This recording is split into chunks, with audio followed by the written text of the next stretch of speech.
Today we're using Tekaru's pigment powder. It's the first time I've worked with these, and look at this beautiful selection of colours. It was yummy goodness. The hardest thing was thinking about what colours do I want to use. I selected 6 and I also introduced the silver just to try and break down those colours. And I wanted to go whimsical again. I wanted to stay with the colour theme that I'm doing as far as for the love of colour. And yeah, here's my selection. So this one is the silver, yellow, green grass, orange, flag red, indigo, pink, royal. Here's my little cups. Anyway, I wanted to keep this in because this is in a pouch. Now with pigment powder, you have to be very careful. Wear a mask because dust could go in the air. But I tapped it quite a lot to try and release all the pigments from the top down to the bottom. Once I'd given it a tap and I knew there wasn't anything at the top, I just took out the amount that I felt I needed.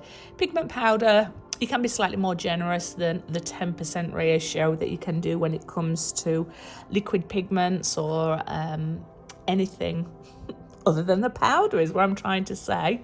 But I wanted to just keep teasing you with this wonderful colour, and you can see it's not quite enough for the bottom of the, oh hello Sharon, there I am, just showing safety first. Wear your respirator. I wear double gloves and we're about to mix up our resin. It's a 1-to-1 resin, epoxy resin, and I've worked with this one before and it's quite nice. And I am stirring it. 4 minutes later, it's all mixed in. Now I use the same popsicle stick. I recycle it so that I can use it over and over again. And I'm just tapping there just to get my big bubbles to the top. This is the mica powder I've been using just to add a little bit of sparkle into my resin. You don't want too much into it because a little bit can go a long way, and you just stir it in until it eventually evenly distributes down the cup like that. Now I am just evenly distributing my resin into my cups because I wanted to have a fair share of colour other than the silver at the end. Now golds and silvers can take over, so with this it's just about moderation. I put my colours for me in the order that I feel that I'm going to apply them on the board, but as you can see when I start mixing them it doesn't quite go that way. I go with my intuition, but in between mixing my mica powders I recycle my stick. I've just got alcohol on that wipe there, and I slowly stir them in. Now you've not seen me stirring the whole process in because that would have just probably been boring for you, but it does take a while for the mica powder to swirl from the bottom to the top. But that's actually a part that I really enjoy when it comes to mixing resin. A lot of it is that food candy for the eyes when it comes to colours, but these mica powders mixed in beautifully. I just wish that that yellow was more yellow, more crisp and fresh. It's almost like a like lemon curd to myself, but it still works well. Wiping off my gloves there with an alcohol wipes, and here is an MDF round circle board 50 centimeters that I primed already, and I just laid it directly onto my work surface because it was level, and underneath I do have a sheet that is protecting my table, and the resin does pull away from it, should I say. It's a nice shiny thick tablecloth polyurethane. Anyway, I keep most of this in real time until you understand. It's just a matter of I waited until most of the air bubbles have come to the top. There's been a considerable amount of time since I've mixed it. I didn't time it for you, but because I'm doing a slow process, by the time you get to the end, it's quite thick, and your resin is more manageable when you're pouring it down. It's not just going to go flat straight away. It's going to keep that slight dome. You'll see what I mean. Anyway, I'm slowly just randomly putting my dots around the board. I just want to make sure when I know I'm looking at the finished product and I want happy, vibrant colours that are going to get whimsical and childhood memories, and I don't know, colours just make me happy. But where I'm placing them is just enough distance away from the other resin so it's not going to bleed too much into each other, and if they do bleed into each other they're not going to make a muddy colour. I'm really enjoying this green and this blue combination. Green, I know not everybody likes green, but to me, that is just so fresh and so happy and yummy goodness. Where I'm currently, I'm in Canberra. It is just starting into springtime, so you're seeing beautiful colours around you, the greenery coming. Don't get me wrong, it's still cold at the minute. We're only getting temperatures as low as 1, but in the day 15, so it's not too bad, and I just can't wait to experience summer over here. I just had a call as well from my Neil, and we are 3 weeks down for him leaving Australia and finally joining me, and it's 2 weeks until the dogs fly out, so I'm getting really nervous about that, but also super excited. Now, where are we in the project? You can see I started to pick up my colours in a random order other than where I'd originally placed them. As I mentioned before, I just start applying them and then see where it's going to take me. I have a little alcohol wipe where I keep just swiping my cup just to try and protect my work surface, because resin can get in such a sticky mess, and I'm trying to be very respectful of this other person's property and space and being neat. Boy, that's a hard task for me. Look at that orange as well. There's a few colours in here that I'm like, right, I am going to work with a brown, a blue and a pink and a dash of purple next. So it's really weird, it's in reverse because I'm channeling maybe autumn colours, even though my way is heading into the hot season, but they're the colours I feel like I want to work with. I mixed up, I didn't mention this before, it's 250 mils worth of resin, and there was just enough pigments in there to get me to the end. Now later I come in and do a top coat on to my piece, and I mixed up the same amount of resin, but because I applied it straight away, it was very thin.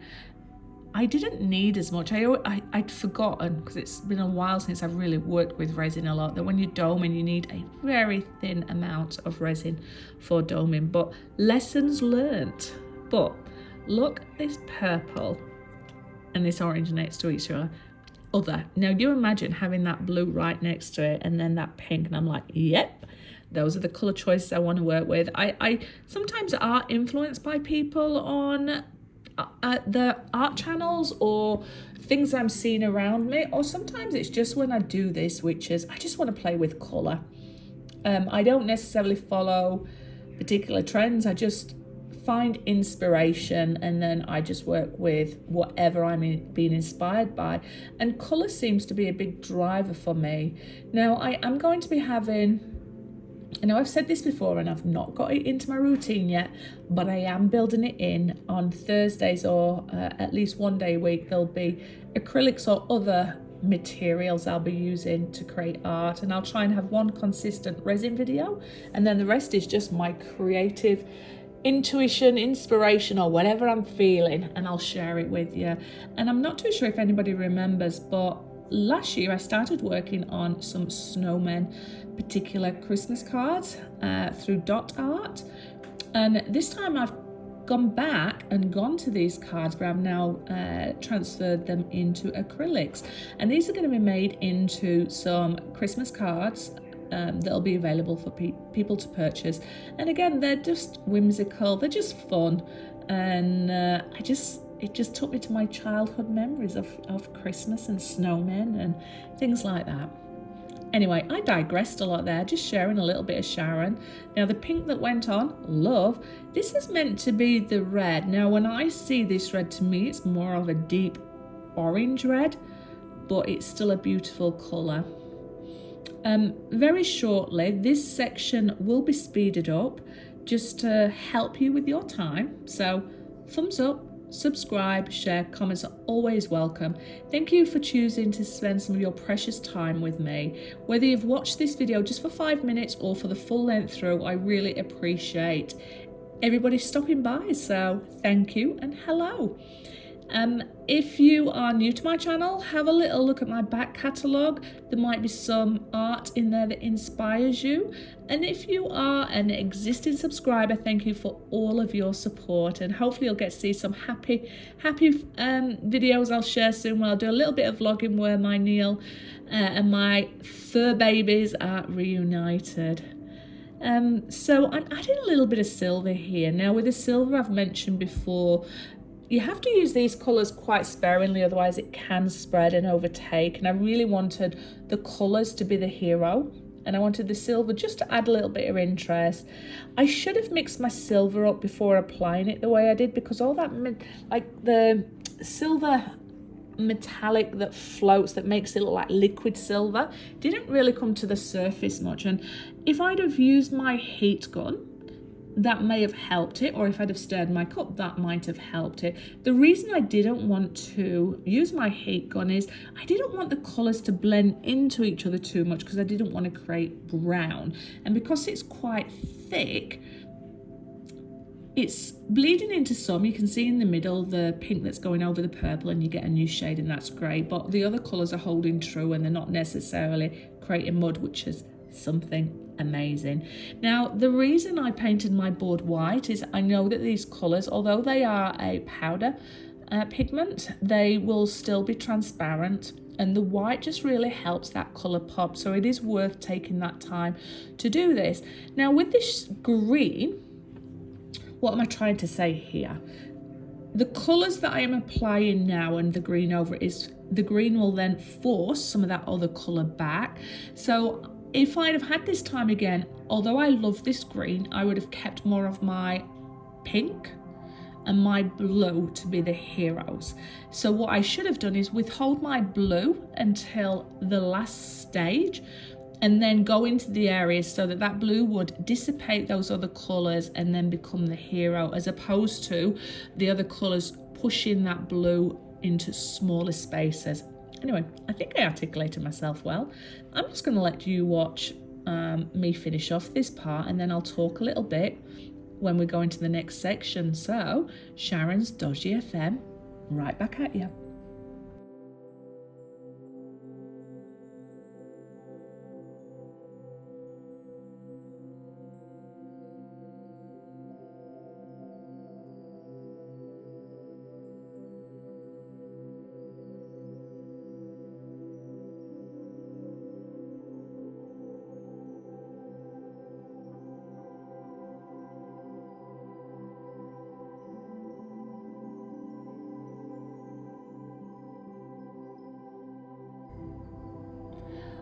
Now, when you do the swirls, it's really important that your resin is self-leveled and it is getting really thick.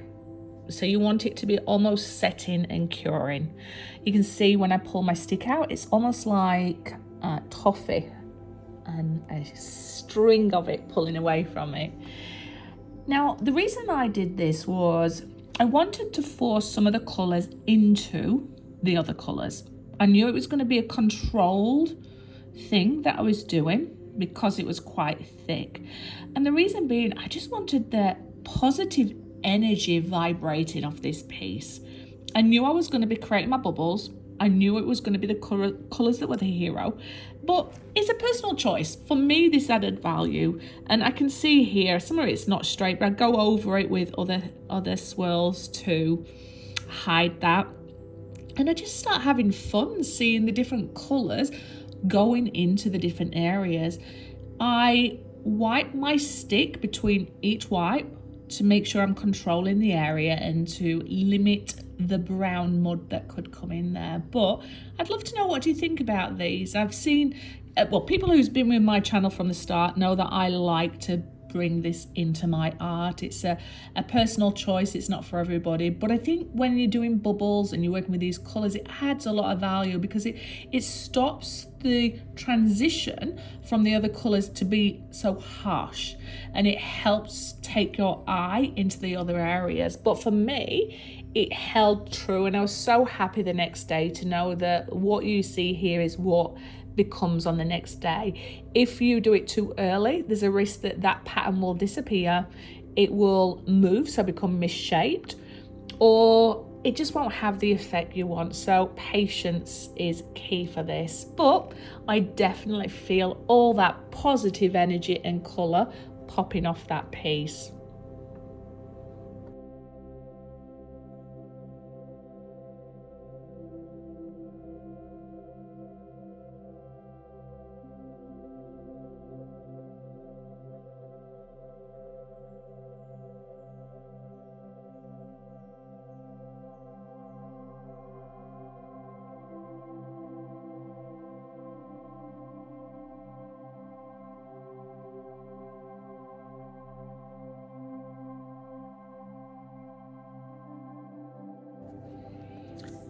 Now let's just all embrace this colour. Look how vibrant it is, and look at the interest that's been created from that swirling. It helps with depth, but I think more than anything, it just makes it more cohesive. Now, if there's colours on here you don't like, you choose the colours that you like. I sometimes like to push it with colours that wouldn't necessarily go together, or just make it work, and then the colour combinations shall hopefully inspire you. But oh, I just feel like a kid in a candy store. Bubbles everywhere, or balloons everywhere, and childhood memories, fairgrounds, candy floss, bubble gums, positive energy right there. That's me just saying very happy with it. Checking as well, still wearing my respirator. This is the day later, and you can see my resin domed nicely, and I'm using my gold pen to go around the edge. Now, I knew I was going to be doing a flood coat, so you might say, Sharon, why have you done your gold edge then if you're going to add more? Just in case, I just wanted it to seal the deal, or should I say finish it off and just add to, I don't know. I just went with it because that's what my gut said. Now, this is an acrylic white pen I've got. I use this acrylic white pen to come around. Now, these are actually cookie cutters that I'm using. My posh thing that is a compass that retracts and expands to give you different size circles. Last time I worked on it in the UK, I was using my acrylic paint with it and I didn't wipe it off, so it all stuck together. So I thought, let me take it to bits, wipe it all clean and start it off again because it just wouldn't move. Well, I took it to bits and I wiped it all off. Now I can't put it back together, so I'm going to get my Neil to do it when it comes over. But the cookie cutter,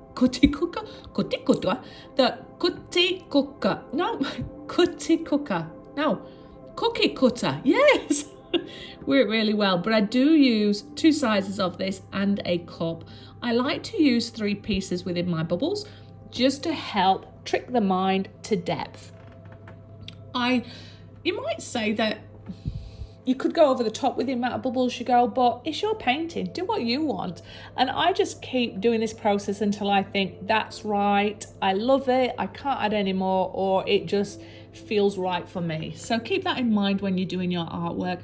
I keep my bubbles very simple. I like to have a soft white edge that almost disappears, and I like to have one area slightly thicker with white, and then I put a couple of little lines to replicate or give the illusion that there's a reflection there, 3 dots, and look at all these orbs going past. I must have got a very fluffy house. Anyway, I show you me creating some bubbles real time so you can see the work that goes into here and what I do. So you can create bubbles however you want to create bubbles. But this just works for me, and I was trying to keep them not so vibrant because I wanted them to look more translucent, but I was working with the colours. You might think, well, what do you mean by that? If there was a circle that I drew in with my skewer, with the resin, on some aspects I match my circles up with that, and on other aspects I don't. But the dark colours help you with that depth. And yeah, so I just had a movie playing in the background and I'm playing with it. And the great thing with acrylic pens, you can come and you can scratch them off a little bit if you need to, if you've made a mess. If you've just applied it, you can swipe it, and sometimes that helps with that illusion of the bloom because it looks like it's quite a little bit misty. Anyway, I'm going to leave you to watch some, to watch me create some of these bubbles whilst you're listening to some music.